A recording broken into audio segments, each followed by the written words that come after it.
Hey folks, Rob, Chicken Ranch Homestead. Yeah, that's my goofy kid in a snorkel mask. Hey, just left our favorite box store. Not really. Need a couple things for our new rabbits. And hey, we need some rabbit stuff. And we walk by and they have Cornish cross chickens in there. 50 cents a piece at Tractor Supply. There's like 24, 25 of them. I look at them, I'm like, nah, I'm still trying to get over. Wow, bumpy road. You might as well just do it when you get them. Yeah, you're killing me. Who? Her. But yeah, so guy goes by and goes, the more you buy, the more the price goes down. Guess what? I'll take them all. It's like 25 in there, 24, 25. Let me go get a bigger box, he says. Okay. We're walking around, come back. Melly's holding the box, says 20 birds, 10 cents each. So we just got about 24, 25 Cornish crosses for under $2 a piece. Or under $2, or at $2 total. So under 10 cents a piece. Can't go wrong. Hopefully we have no mink attacks. We'll see how this goes this time around. We'll put them on the pasture on the side of the sheep we're on. And things should go well. All right. I'll be back to update some more. All right, folks, back home. There is 20. There was probably a few that didn't look good and he held back on them. So I appreciate that Tractor Supply employee not sending us home with chicks that would probably go be bad. Once again, need a haircut. Show you the birds here and what we hold them in. Okay, this is a brooder we've been using. I'll change out the litter here soon.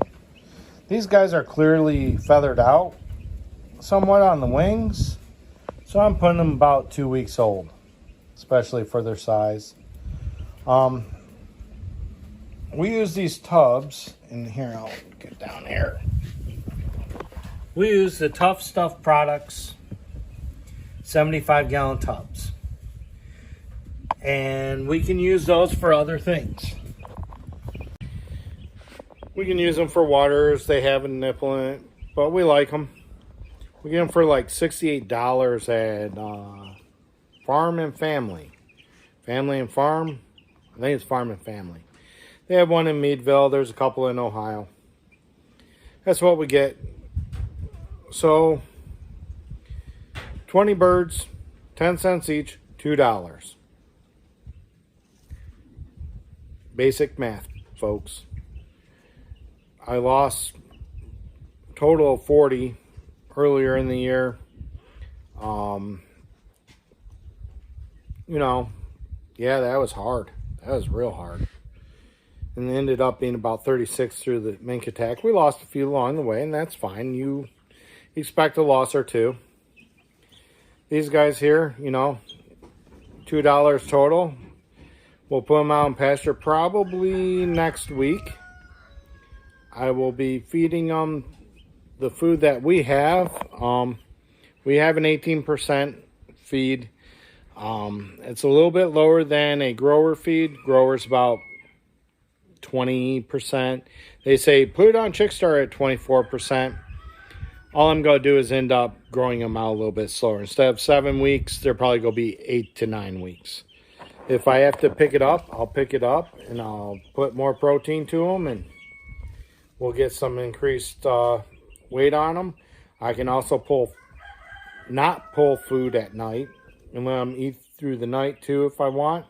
But I really don't want to give these guys all heart attacks and overgrow them too fast. And we'll also watch the weather. The weather this coming week is in the 80s. So at nighttime, during the daytime, I will not be running a lamp. I will leave them on just air going through the garage. That's where they're at. And then nighttime, I'll turn on the lamp. And that should work out pretty good. I mean, I can't go wrong. I kind of did, but I didn't. we're talking about 20 birds in the freezer. That'll sure help. It might help out with situations that are going on throughout the country and the world with lesser agricultural happening this year due to weather and inclement weather and, you know, other things that have happened. So we're pretty much getting set. This will supply our family for this year, or this coming year. Not really what I want to do here. I want to support people all around, us, including us. So us and friends, family, and the public. But this will at least put food on our plate. So at this time, this is a homestead thing. This isn't a farmstead thing. That's probably where I always go back and forth. Farmstead, homestead, farmstead, homestead, farm, home. It's all around. But we'll get some mesh over them. Keep the cats and other birds out of there. I have a little 1/4 by 1/4 hardware cloth that I use that I cover this over with. I'm not worried about them flying out at all. I'm just worried about other creatures getting in there. And also, in case the lamp does fall, I have a rope hanging, or twine, hanging from a girder. Then I clip it in with a carabiner to the metal. I don't use that metal clamp on the back. I've had a couple slip. We had one slip.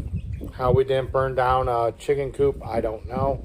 So I no longer do that. I always hook it up to a good rope with a carabiner or some type of clipping mechanism to the wire band on the back of the ceramic of the heater lamp, and that's what I do. I don't use heat plates, I use a lamp, but I make it safe as possible for us, our property, and the birds more than anything else. So that'll be a quick video for the day. Go out, see if you can find some birds cheap. They're getting rid of them. Yeah, it's late in the season.